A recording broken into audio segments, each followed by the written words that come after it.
Good morning, student. Today we will discuss about the types of osmosis.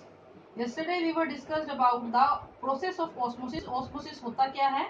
आज हम बात करेंगे osmosis की, ठीक है, इसके टाइप्स की बात करेंगे। तो कल के लेक्चर को मैं थोड़ा सा आपको रिवाइज करना चाहूंगी। कल के लेक्चर में हमने बात की थी कि ऑस्मोसिस एक ऐसा प्रोसेस है जिसमें सॉल्वेंट अपनी हाई कंसेंट्रेशन से लो कंसेंट्रेशन की तरफ मूव कर जाता है through a semi-permeable membrane. Water can move from its high concentration to its low concentration through a semi-permeable membrane and that process is known as osmosis. ये हम बात कर चुके हैं। फिर हमने तीन टाइप के सॉल्यूशंस की बात की थी। मैं दोबारा से बताती हूँ आपको। हमने बात की थी हाइपरटोनिक सॉल्यूशन, हमने बात की थी हाइपोटोनिक सॉल्यूशन, हमने बात की थी आइसोटोनिक सॉल्यूशन। तीन सॉल्यूशन की बात की थी हमने, hypertonic, hypotonic and isotonic solution. Hypertonic solution कौन से सॉल्यूशन होते हैं बच्चों? हाइपरटोनिक में सोल्यूट तो होता है ज्यादा, सोलवेंट होता है कम। मैं इसीलिए इसको ऐसे लिखवाती हूँ क्योंकि अगर आपको डिफाइन करके लिखवाया तो आप कंफ्यूज हो जाओगे। आप ये याद कर लेना, आपको आसानी रहेगी, ठीक है। हाइपोटोनिक में सोल्यूट होते हैं कम, सोलवेंट, सोलवेंट पे यहाँ पे क्या है आपके पास? पानी है, और यहाँ पे सोल्यूट प्लस सोलवेंट इक्वल होते हैं। और इसका हम रिलेटिवली कह लेते हैं। जैसे आपने एक सोल्यूशन लिया, एक पानी आपने लिया, कोई भी सोल्यूशन लिया, ठीक है, सोल्यूट उसमें है, एक सेल आपने उसके अंदर रख दी।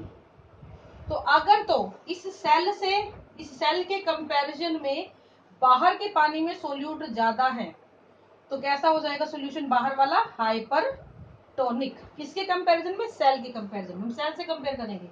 अगर तो सेल के कंपैरिजन में बाहर सोल्यूट कम है तो पानी कैसा हो जाएगा? तो सोल्यूशन कैसा आ जाएगा? हाइपोटोनिक। और अगर अंदर दोनों ही इक्वल अमाउंट में है, अंदर वाला मीडियम सेल के और सेल के बाहर वाला मीडियम दोनों में ही कंसेंट्रेशन सेम है तो वो क्या कहलाएगा बच्चों? Isotonic solution. तो ये तीन बातें कल हम कर चुके हैं। आज इन तीनों बातों को इम्प्लीमेंट किया जाएगा। किस हिसाब से इसको हम यूज करते हैं इसको मैं नहीं मिटाऊंगी, आपको भी यूज में आएगा। देखिए जरा, तो टाइप ऑफ ऑस्मोसिस हमने दो प्रकार से लिखा है, एक्सोस्मोसिस एंड ऑस्मोसिस।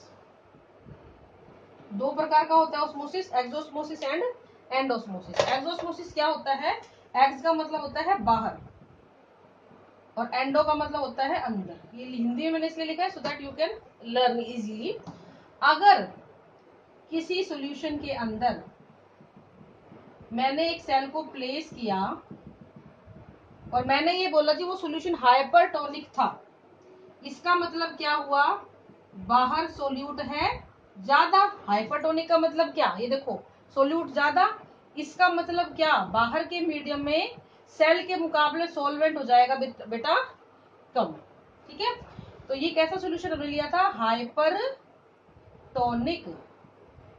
अब जब हाइपरटोनिक सॉल्यूशन में आपने एक सेल को रखा तो इसका मतलब आप समझ जाना, हाइपरटोनिक का मतलब होता है जी बाहर सोल्यूट तो ज्यादा है और सोलवेंट है कम। सीधी सी बात है। किसके कंपैरिजन में?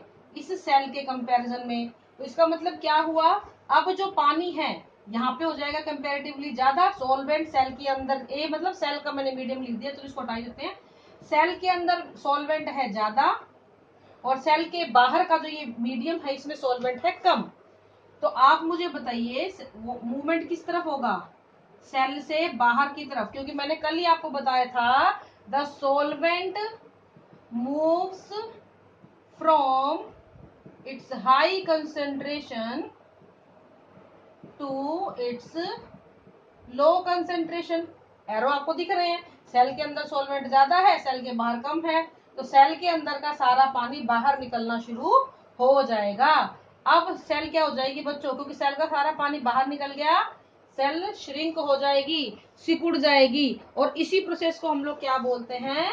एक्सोस्मोसिस बोलते हैं। सेल के द्वारा पानी का बाहर निकलना। अगर आप किसी सेल को एक हाइपरटोनिक सॉल्यूशन में रख देते हैं तो सेल का सारा पानी बाहर निकल जाता है and this process is known as exosmosis. और इसकी वजह से सेल क्या हो जाती है? श्रिंक हो जाती है, सिकुड़ जाती है। ये तो हुआ बेटा आपका एक्सोस्मोसिस। अब हम बात करेंगे एंडोस्मोसिस की। मैं इसको आपको एक एग्जांपल से और समझाऊंगी, आप चिंता ना करें, ठीक है। एंडोस्मोसिस क्या होता है? अगर आपने एक सेल को लिया और उसको हाइपोटोनिक सॉल्यूशन में रखा, पहले यहाँ पे देखो जो मैंने साइड में लिखा हुआ है, हाइपोटोनिक का मतलब क्या है, सोलवेंट कैसा है, ज्यादा, किसके कंपैरिजन में, सेल के ये आपकी सेल है और ये इसके बाहर सोलवेंट है, ये आपकी सेल है, ठीक है, ये सेल है, इसके बाहर सोलवेंट ज्यादा है। तो कहने का मतलब क्या, यहाँ सोलवेंट कम, यहाँ सोलवेंट ज्यादा। तो when we placed a cell in a hypotonic solution, the outside concentration of water is high, the inside concentration of water is low, so the water will move inside the cell, क्योंकि मैंने यही बताया है solvent हमेशा अपनी high concentration से लो की तरफ मूव करेगा, तो वाटर मूव्स, और सोलवेंट भी बोल देते हैं इसको, इनसाइड द सेल, तो सेल के अंदर पानी मूव करेगा, cell become swell up, cell क्या हो जाएगी, फूल जाएगी। If animal cell is there, अगर एनिमल सेल है तो ये फट भी जाती है, देन बर्स्ट, और जो फटे हुए टुकड़े होते हैं ना वो क्या कहलाते हैं, घोस्ट कहलाता है, फिर वो घोस्ट सेल बोल देते हैं उसको, ठीक है। तो ये आपके इसके लिए जरूरी नहीं है, बट स्टिल आप समझ लीजिए। तो एक्सोस्मोसिस में पानी बाहर निकल जाएगा, एंडोसिस में सेल के अंदर पानी आ जाएगा। जब आप किसी भी सेल को हाइपरटोनिक सॉल्यूशन में रखते हो तो पानी बाहर निकलता है सेल का, वो सिकुड़ जाती है, एक्सोस्मोसिस हो गया। जब हाइपोटोनिक में आप सेल को रखते हो तो सेल के बाहर पानी ज्यादा, अंदर पानी कम, तो पानी अंदर से बाहर आना शुरू हो जाएगा, सेल फूल जाएगी, ठीक है, स्वेलअप हो जाएगी। तो ये वर्ड बड़े इंपॉर्टेंट है, श्रिंक हो जाना और स्वेलअप हो जाना। सो एक्सोस्मोसिस एंड एंडोस्मोसिस इसको हम बोलते हैं।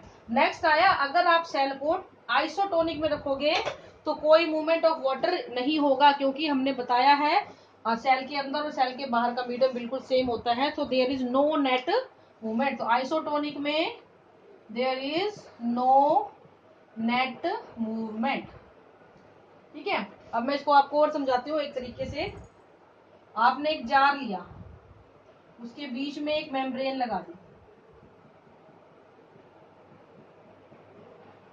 ठीक है, ये ए हो गया, ये बी हो गया, ठीक है, दो हिस्से हो गए ए एंड बी। इस तरफ आपने रख दिया बच्चों हाइपरटोनिक सॉल्यूशन, इस तरफ आपने रख दिया बच्चों हाइपोटोनिक सॉल्यूशन। अब जिस भी बच्चे को ये बात पता है कि भैया हाइपो का मतलब क्या है और हाइपर का मतलब क्या है, वो तो इस सवाल का जवाब दे देगा, अदरवाइज उससे नहीं दिया जाएगा। तो आपके लिए क्वेश्चन है ये, व्हाट विल बी द, आप कमेंट में मुझे बताएंगे, कल के लेक्चर में फिर मैं आपको इसका आंसर दूंगी। What will be the net movement of water, पानी का मूवमेंट कहां से कहां होगा। आंसर इसमें दो बता रही हूं मैं, A to B, option number A, option number B to A, option number C both direction, और डी नील, कोई मूवमेंट होगा ही नहीं, ठीक है। तो ये चार आपके ऑप्शन है, या तो बी से ए की तरफ होगा, या ए से बी की तरफ होगा, या इधर उधर दोनों चलते रहेंगे, या फिर होगा ही नहीं। तो ये चार आपके ऑप्शन है। आप लोग जो भी इस वीडियो को देखेंगे मुझे कमेंट करके बताएंगे कि अगर आपने एक सोल्यूशन में एक तरफ हाइपोटोनिक सोल्यूशन भर दिया, एक तरफ हाइपो भर दिया, एक तरफ हाइपर, और उसको एक मेम्ब्रेन से अलग कर दिया, what will be the net movement of solvent, ठीक है। तो ये आपका ऑस्मोसिस हो गया है। आंसर आप लोग मुझे कमेंट में बताएंगे, इसका आंसर मैं दूंगी आपको कल, ठीक है। अब हम बात करते हैं इसके फायदे क्या हैं। तो सबसे पहला इसका फायदा, absorption of water from soil by root hair, जो आपकी जड़ें होती हैं उसके ऊपर रूट हेयर्स पाए जाते हैं, वो इजीली एब्जॉर्प्शन ऑफ वाटर कर सके, इसमें ये हेल्प करती है।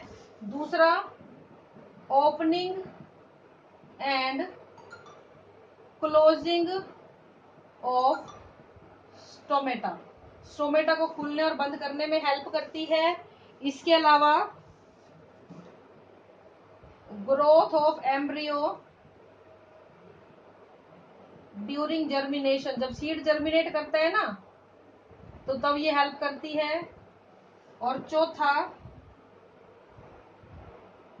Helps in थिग्मोनास्टिक movement, थिग्मोनास्टिक nastic,